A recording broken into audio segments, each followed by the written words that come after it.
হুজুর, আমার প্রশ্ন ছিল, আমরা যদি কথা বলি যে মহানবী সাল্লাল্লাহু আলাইহি ওয়াসাল্লাম প্রথম জারিউল্লাহ ফি হুলালিল আম্বিয়া ছিলেন, এটি বলা কি যুক্তিযুক্ত হবে? মহানবী সাল্লাল্লাহু আলাইহি ওয়াসাল্লাম তো সকল নবীর চেয়েও বড়, সব নবীর চেয়েও বড় ছিলেন মহানবী সাল্লাল্লাহু আলাইহি ওয়াসাল্লাম। এই জন্য অন্যান্য নবীরা তো তার মুরিদ বা শিষ্য। এই জন্য তিনি বলছেন মুসা, ঈসা তারা যদি বেঁচে থাকতো তাহলে তারা আমার হাতে বয়াত করতো।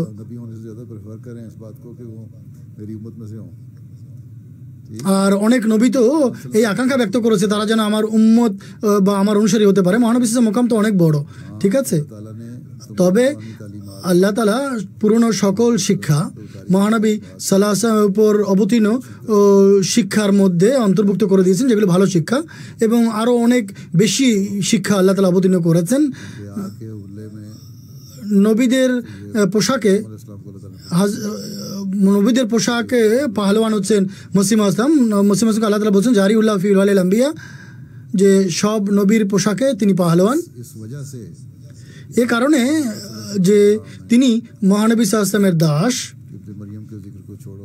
ইবনে মরিয়মের উল্লেখ করো, তার চেয়ে বড় হচ্ছে গোলামে আহমদ। আর